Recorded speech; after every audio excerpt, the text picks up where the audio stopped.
Students, कैसे हैं आप लोग? अच्छे हैं ना? खुश हैं ना? मज़े में है ना? कोई दिक्कत नहीं ना है? सब कुछ ठीक चल रहा है ना बाबू? एसएससी की तैयारी चल रही है ना? अब देखिए एनटीपीसी का भी एग्ज़ाम लगभग ख़त्म हो चुका है, ठीक है ना? तो अब एसएससी की तैयारी में आप लग जाओ, क्योंकि आपने सीजीएल का भी फॉर्म भरा, सीएचएसएल का भी फॉर्म भरा, सीपीओ का भी फॉर्म भरा, एमटीएस का भी फॉर्म भरा है। क्या जब इतनी सारी परीक्षाएँ हैं, ऊपर से 23 मार्च को आपका क्या है बाबू, स्टेनो है। तो इन सारी परीक्षाओं के हो जाने के बाद तो आपको करना क्या है? इन सारी जो परीक्षाएं आने वाली हैं उन सब में क्या करना है? आपको रिजल्ट पाना है ना बाबू। और इन सब में देखो, सबसे पहला जो एग्जामिनेशन होने वाला है स्टेनो होना है। याद रखिएगा, स्टेनो सिर्फ इंग्लिश के दम पर रिजल्ट करवाता है बाबू। जब इंग्लिश के दम पर रिजल्ट करवाना है तो फिर आप समझ सकते हो कि उसके लिए आपको क्या करना चाहिए। उसके लिए आपको क्या करना चाहिए? तो अपनी तैयारी को दम मस्त कर लेना चाहिए, दम ज़बरदस्त कर लेना चाहिए, ताकि किसी भी हालत में हमारा रिजल्ट ना रुके, है ना। तो रिजल्ट को दम बनाना है, इस वक्त पाना है, किसी भी हालत में नौकरी पानी है, ठीक है बाबू? क्लियर? तो इसी दौर में हमने एसएससी का जो सीरीज़ रेडी किया है, उसके अंतर्गत हमने सबसे पहले कॉमन का एक सीरीज चलाया है, ठीक है। उसमें 31 है ना, 31वां वीडियो आपके सामने आज अपलोड होने जा रहा है, ठीक है। आप इसको देखिए, ठीक है। लाइक कीजिए, शेयर कीजिए, सब्सक्राइब कीजिए, ठीक है। और बेल आइकन को दबाइए, ताकि मेरा जो भी वीडियो अपलोड होता है वो सबसे पहले आप तक पहुंचे, है ना। आप उस नोटिफिकेशन को देख पाओ, ठीक है। सबसे पहले एक बात बताना चाहते हैं बाबू, जो एसएससी कॉमन का हमने ये सीरीज चलाया है वो पूरी तरह से किरण पब्लिकेशन की जो प्रीवियस ईयर वाली बुक है ना, उस पर बेस्ड है। और आप तो जानते हो किरण पब्लिकेशन की बुक जो एसएससी के लिए होती है वो परफेक्ट मानी जाती है, ठीक है। यदि उसको लोग कॉमन का सेक्शन को पूरा फॉलो कर लेते हैं तो समझिए कि मोस्ट ऑफ द ग्रामर उनका कंप्लीट हो गया, है ना। और जब ग्रामर कंप्लीट हो गया तो फिर आगे के तो अपने आप कंप्लीट होते चले जाएंगे। जैसे हमारा एक कॉमन कंप्लीट होगा, हम तुरंत सेंटेंस इंप्रूवमेंट चालू कर देंगे, ठीक है। वहाँ पर हम बता पाएंगे कि ये गलती क्यों हुई थी। क्लियर है ना बाबू? तो हम लोग देखते हैं आज का सेशन, ठीक है। देखिए बाबू, हमारा पहला क्वेश्चन आ चुका है ना। हमने बार बार बोला है कि कुछ खास वर्ड अपने साथ खास प्रीपोजिशन का यूज करते हैं। इसे हम लोग एक अलग से वीडियो बनाकर आपके सामने पेश करेंगे, जिसका नाम क्या है बाबू? फिक्स प्रीपोजिशन, है ना। मतलब कौन सा वर्ड आएगा तो आपको कौन सा प्रीपोजिशन लगाना है। जैसे यहाँ पर देखो, पूरा देखने की ज़रूरत भी नहीं थी। ओवरवेल्ड जो होता है ना, अपने साथ फॉर नहीं क्या लेता है बाबू? विथ लेता है। देखिए, पूरा को जानने की जरूरत महसूस नहीं हुआ। The old man was overwhelmed with Joy at the success of his only son. अपने एकमात्र बेटे के सक्सेस पर बाप जो था बहुत ही खुश हुआ। क्लियर है बाबू? नेक्स्ट क्वेश्चन देखते हैं। चलिए, नेक्स्ट क्वेश्चन हमारे सामने आया है बाबू। ये देखिए तो क्या कहता है? The hockey match between India and Pakistan was much exciting. Much नहीं, क्या होना चाहिए बाबू? यहाँ पर क्या होना चाहिए? वेरी एक्साइटिंग, ठीक है। मच हम लोग नहीं यूज कर सकते हैं, ठीक है ना। तो यहाँ वेरी कर देंगे, सेंटेंस हमारा क्या हो जाएगा बाबू? सही हो जाएगा। क्लियर है ना? नेक्स्ट क्वेश्चन देखते हैं। चलिए देखिएगा बाबू, नेक्स्ट क्वेश्चन हमारे सामने आया है। His composition is inferior. याद रखिएगा, कंपैरेटिव डिग्री के अंतर्गत यदि किसी शब्द के अंत में OR लगा हुआ होता है तो अपने बाद क्या लेता है बाबू? टू लेता है। जैसे देखिए, सुपीरियर, क्लियर, सीनियर, ठीक है। ये देखिए जूनियर, ठीक है। ये सब के रहने पर प्रीपोजिशन आपको क्या करना चाहिए?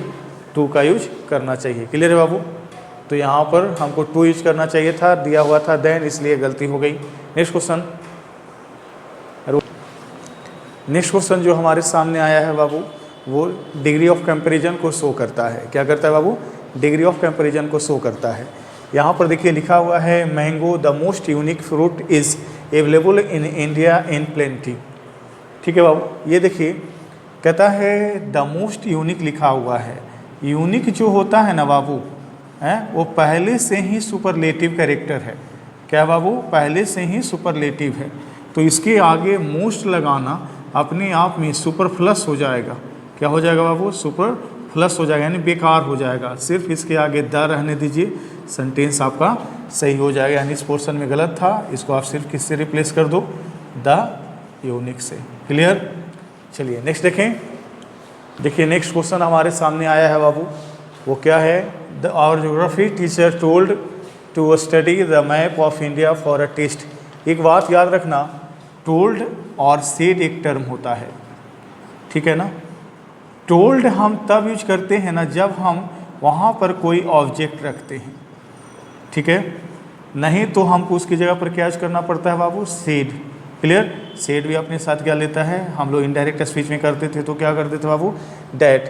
तो यहाँ पर टोल्ड को क्या चाहिए बाबू, ऑब्जेक्ट चाहिए, तो टोल्ड के साथ यहाँ पर एस लगा दीजिए, ठीक है। हम लोग को शिक्षक ने क्या करना के लिए ज्योग्राफी पढ़ने के दौरान में क्या बोला कि मैप को पढ़ना चाहिए, तो हम लोग के लिए बात लागू हो रहा है, तो हम लोग का ऑब्जेक्ट क्या होगा बाबू, अस, यानी टोल्ड अस कर दीजिए, सेंटेंस आपका सही हो जाएगा, कोई दिक्कत नहीं ना बाबू। नेक्स्ट क्वेश्चन देखते हैं। नेक्स्ट क्वेश्चन देखिएगा बाबू, हमारे सामने आया है you are more beautiful than her. देखिएगा ये दो भाग में बटा हुआ है ना, ये देखिए तो ब्यूटी है और प्लस फुल है, ये दो चीज़ों के मिलने से बना है। तो वैसे कंडीशन में इनके आगे हम मोर लगाकर इनका कंपैरेटिव डिग्री बनाते हैं और मोस्ट लगाकर इनका क्या कर लेते हैं बाबू, सुपरलेटिव डिग्री बनाते हैं। क्लियर, जब ऐसा कंडीशन लागू होता है, ठीक है, तो यहाँ पर कोई दिक्कत नहीं है, सेंटेंस में गड़बड़ी नहीं है, नो एरर होगा। क्लियर है। नेक्स्ट क्वेश्चन देखिए। नेक्स्ट क्वेश्चन हमारा देखिएगा बाबू क्या आया है, पहले एक बार फिर से बोल देते हैं, यदि वीडियो को आपने सब्सक्राइब नहीं किया है तो सब्सक्राइब कीजिए, ठीक है, चैनल को सब्सक्राइब कीजिए, ठीक है, शेयर कीजिए, लाइक कीजिए, ठीक है, और ज़्यादा से ज़्यादा बच्चों को इससे जुड़ने का मौका दीजिए, ठीक है बाबू। हमने इसमें क्या बोला कि किरण पब्लिकेशन की जो बुक है प्रीवियस ईयर वाली, उसको हम लोग फॉलो कर रहे हैं। उसके अंतर्गत जो सबसे पहला सेक्शन है वो कॉमन एयर का है ना। यदि जो बच्चे कॉमन एयर के सेक्शन को कंप्लीट कर लेंगे, निश्चिंत रहिए, उनको कोई भी दिक्कत आगे नहीं होने वाली है। और इसके साथ साथ हम ग्रामर का बहुत सारा रूल भी तो सीख रहे हैं, ठीक है, वो भी हमको पूरा कंप्लीट करवा देगा ग्रामर, क्या है ना। तो ध्यान से इसे देखें बाबू और निश्चिंत रहें, ये रिजल्ट तक आपको पहुँचने में सहायता करेगा। देखिए हमारे क्वेश्चन हैं, my brother in law compound noun है, ये सिंगुलर है ना, who lives in Mumbai have, जो मुंबई में रहता है। अब ये देखिए तो सिंगुलर है तो यहाँ हैव का यूज सही है, यहाँ क्या करना चाहिए बाबू, हमको हैज का यूज करना चाहिए। जब सेंटेंस मेरा सिंगुलर को फॉलो कर रहा है तो हेल्पिंग वर्ब हैव नहीं होगा, हैज होगा। हैज है जो सिंगुलर के लिए यूज किया जाता है। क्लियर है, कोई दिक्कत नहीं ना। नेक्स्ट क्वेश्चन देखते हैं। चलिए नेक्स्ट क्वेश्चन देखिएगा बाबू, हमारे सामने आया है, बड़ा मज़ेदार है, प्यारा है, छोटा सा है, क्या वही फिक्स्ड प्रीपोजिशन वाला। क्या है, smoking is undoubtedly very injurious to health होता है। इंजूरियस अपने साथ क्या लेता है बाबू, टू लेता है। तो हमने बोला कि फिक्स्ड प्रीपोजिशन के अंतर्गत आया था, इसमें ज़्यादा सोचने की जरूरत नहीं है। क्लियर है ना बाबू। नेक्स्ट क्वेश्चन देखते हैं। बाबू, my friend Anu is one of the best tennis player in the country. याद रखिए ये कॉन्सेप्ट बार बार आ रहा है ना बाबू, जो मेरे वीडियो को पिछले ने देखे हैं उनके लिए तो बहुत आसान हो गया कि वन ऑफ द के बाद जो भी नाउन आता है वो हमेशा के लिए क्या होता है बाबू, प्लूरल में होता है ना। और यहाँ पर देखिए तो प्लूरल में है ना, नहीं ना है, तो ऐसे में हम क्या करेंगे बाबू, इसको प्लेयर को हम किस में बदल देंगे, प्लेयर्स में बदल देंगे और हमारा सेंटेंस सही हो जाएगा। क्लियर। नेक्स्ट क्वेश्चन देखते हैं।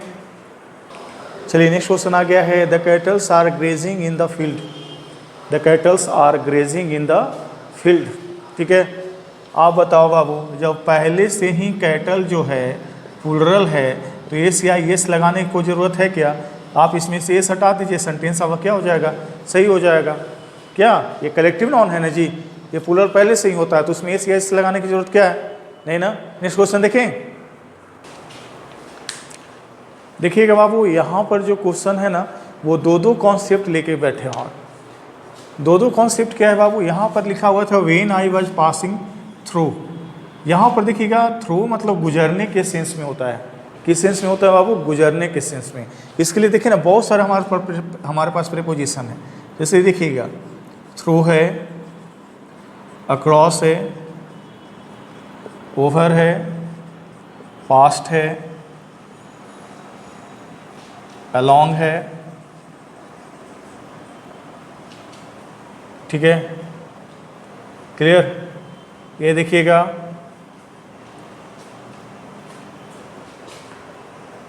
और एक और छूट रहा था, वही सोच रहे थे हम, आफ्टर है। क्लियर है ना। ये सभी गुजरने के सेंस में है।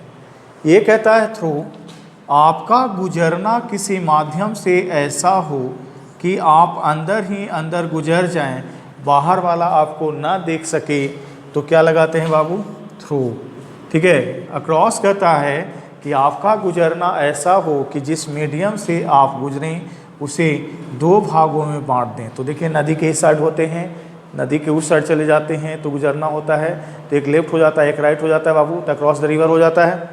ठीक है, ओवर का मतलब है कोई नीचे यहाँ बैठा हुआ उसके ऊपर ही ऊपर गुजर जाइएगा तो क्या होगा बाबू, ओवर।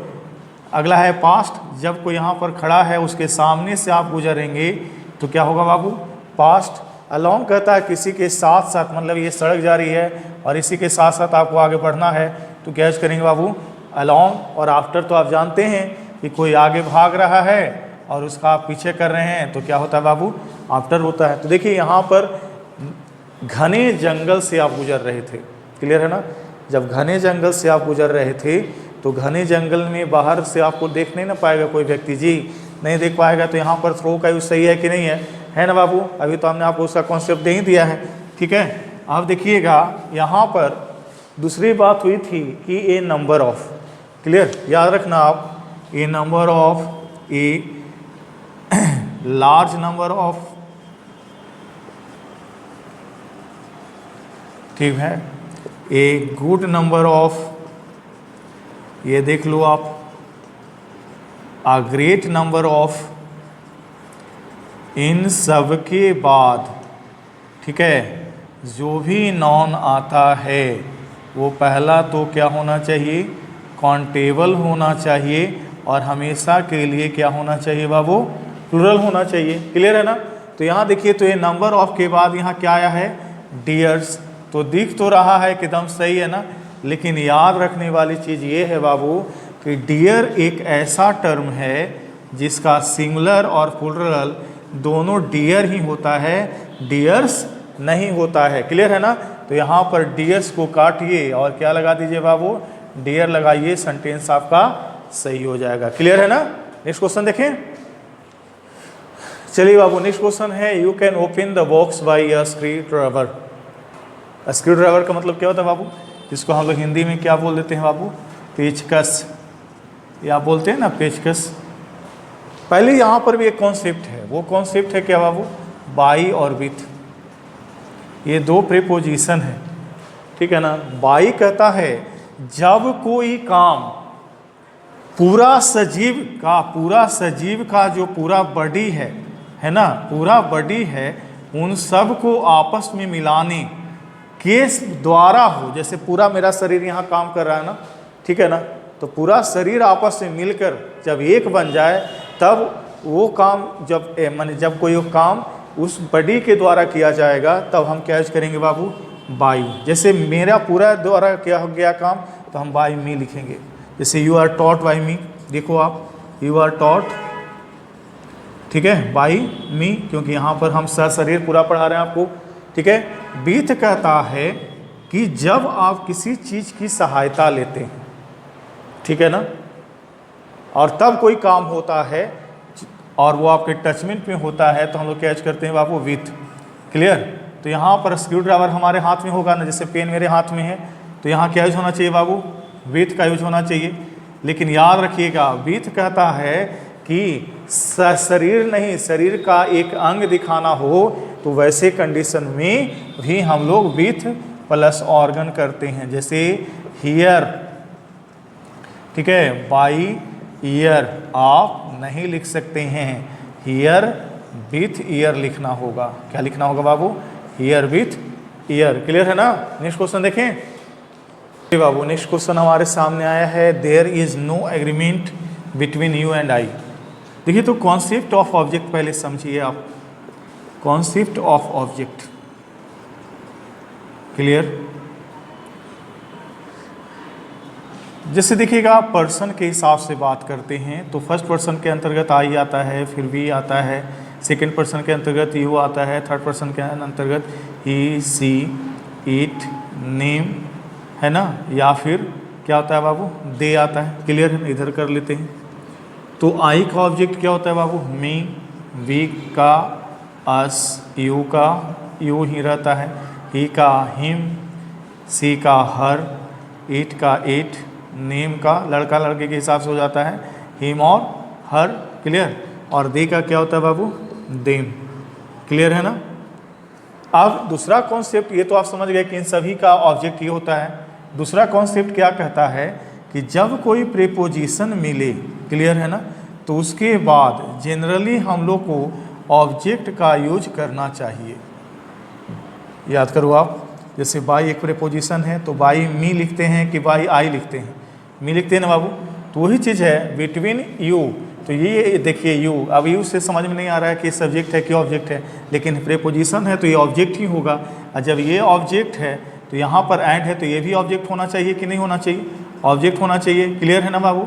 तो जब ऑब्जेक्ट होगा तो आई का क्या हो जाएगा, मी, यानी यहाँ पर हम मी कर दें तो सेंटेंस हमारा सही हो जाएगा। क्लियर है, कोई दिक्कत नहीं ना, कॉन्सेप्ट क्लियर हुआ ना, समझ में आ गया ना बाबू। क्लियर है ना। देखिए इतना मेहनत कर रहे हैं आपके लिए, खूब कोशिश कर रहे हैं, ठीक है। नेकी कर दरिया में डाल वाली समस्या नहीं होनी चाहिए, ये पुराने ज़माने की बात हो गई। हम जब मेहनत कर रहे हैं तो हमने तो फ़ी के रूप में क्या मांगा है आपसे कि जितना हो सके लाइक करो, शेयर करो, ठीक है, सब्सक्राइब करो, बेल आइकन को दबाओ ताकि नोटिफिकेशन मिलता रहे। क्या वो हल्ला बोल करना है ना। चलिए नेक्स्ट क्वेश्चन देखते हैं। नेक्स्ट क्वेश्चन जो हमारे सामने आया है देख लीजिएगा आप। His father would rather die than to weak from door to door. एक बात हम करें, इससे भी कुछ कॉन्सेप्ट है, उस कॉन्सेप्ट को देख लेंगे तो बहुत आसान हो जाएगा हम लोग के लिए। पहला कॉन्सेप्ट क्या कहता है कि रेदर अपने साथ क्या लेता है बाबू, क्या लेता है, दैन लेता है। तो पहला कॉन्सेप्ट तो आपका यही था, ठीक है। और अगला था क्या, दैन भी अपने आप में एक प्रेपोजिशन है, और जब दैन एक प्रेपोजिशन है तो अपने बाद वो वर्ब का चौथा रूप मांगेगा कि नहीं मांगेगा, क्योंकि वर्ब के चौथे रूप को ही जगह मिलती है प्रेपोजिशन के बाद।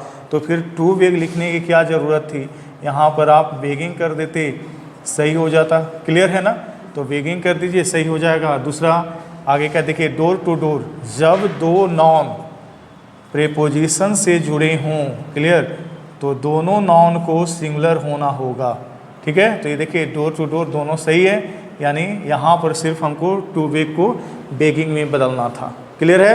नेक्स्ट क्वेश्चन देखें।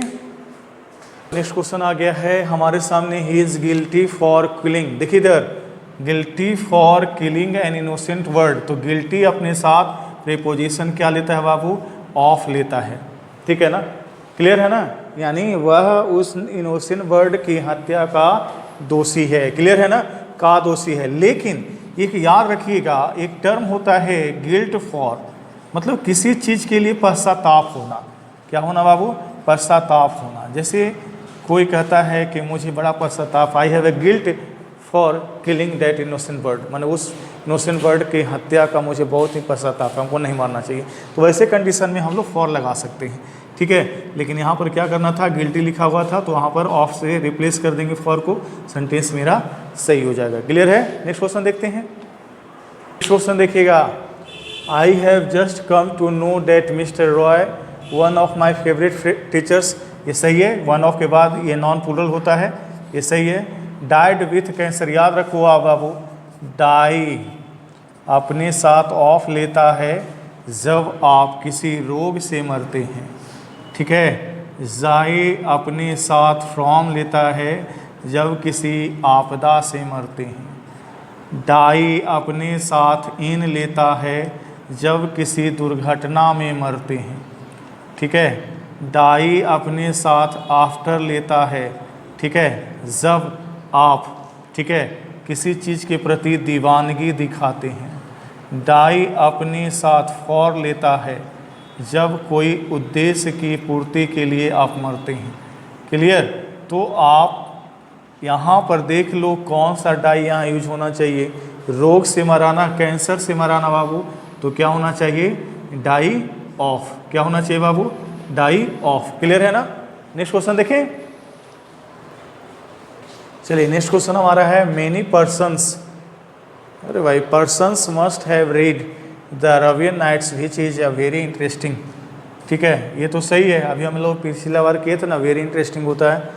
यहाँ मेनी पर्सन्स की जगह पर यदि हम पीपल कर दें बाबू तो कोई दिक्कत है, ये प्लूरल सेंस में आ जाएगा ना, और एस की समस्या भी खत्म हो जाएगी। तो आप पीपल का यूज कर दें, सेंटेंस आपका क्या हो जाएगा, सही हो जाएगा। क्लियर है ना बाबू। नेक्स्ट क्वेश्चन की तरफ बढ़ते हैं। देखिएगा बाबू, नेक्स्ट क्वेश्चन है, क्वेश्चन टैग का प्रॉब्लम है ना, we should make green vegetables. याद रखिएगा एक कॉन्सेप्ट में कि वेजिटेबल नहीं होता है ना। मास्टर साहब जो गांव वाले थे ना, वो वेजिटेबल्स करवाते थे, ये गलत है। हमेशा के लिए क्या होता है बाबू, वेजिटेबल्स ही होता है। क्लियर है ना, क्लियर, कर्ड नहीं होता है, हमेशा के लिए क्या होता है बाबू, कर्ड्स ही होता है। सही है, तो we should make green vegetables an essential part of our daily diet, shouldn't we. तो सही है ना, शुड का शुडंट कर लिया हमने, सेंटेंस को सही पाया, इसमें कोई भी गलती नहीं है, नो एरर हो गया ना बाबू। नेक्स्ट क्वेश्चन देखें। चलिए बाबू, नेक्स्ट क्वेश्चन आया है, बड़ा ही आसान सा सवाल है, बहुत ही ईजी सवाल है, और आज हमारा लास्ट सवाल है ना। खूब मेहनत कीजिए बाबू, खूब मेहनत कीजिए, पढ़िए कस के, देखिए कैसे नहीं रिजल्ट होता है ना हमारे संस्थान से। ठीक है, अभिषेक जी का इस बार देखिएगा 528 कट ऑफ जाने के बावजूद भी इंस्पेक्टर रैंक के लिए उनका रिजल्ट है। तो इससे बड़ी बात कोई हो सकती है? वो क्या हम लोग को जिज्ञासा क्रिएट करता है, हमारे अन्य विद्यार्थियों के लिए जिज्ञासा क्रिएट करता है कि हम यहीं से बहुत कुछ कर सकते हैं। ठीक है, हम बस आपका साथ देंगे, आपको प्रोवोक करेंगे, आपको रास्ता दिखाएंगे, बाकी करना तो आप ही को है बाबू। इसलिए खूब मेहनत कीजिए, पढ़िए, ठीक है ना, हम आपका साथ हमेशा के लिए देंगे। ठीक है, तो यहाँ पर देखिएगा क्वेश्चन है, he has promised to pay me the whole amount in the cheque within, देखिए विदिन ना होना चाहिए, कोई टाइम दिया था, उस टाइम में उसको चेक में हमको पूरा पैसा देना था। तो यहाँ पर जब टाइम की बात हो गई तो कितने दिनों में, जितने दिनों की बात हो जाती है तो हम लोग क्या कर देते हैं बाबू, विदिन का यूज कर देते हैं, है ना। जो टाइम आपको दिया गया उतने दिन के अंदर में आपको पैसा चेक के रूप में लौटाना है। क्लियर है ना, तो इस हिसाब से देखिएगा तो यहाँ पर विदिन का यूज सही है। क्लियर है ना, कोई दिक्कत नहीं ना बाबू, अच्छा लग रहा है ना, मज़ा आ रहा है ना, खुश है ना बाबू। खुश हैं तो फिर क्या कीजिए, चैनल को सब्सक्राइब कीजिए, शेयर कीजिए, लाइक कीजिए, बेल आइकन को जरूर दबाइए और नए दोस्तों को इससे जुड़ाइए। ठीक है ना, और तैयारी में लगे रहिए कस के, ये बहुत आपके लिए हेल्पफुल होगा। ठीक है बाबू, मिलते हैं नेक्स्ट वीडियो में, टाटा।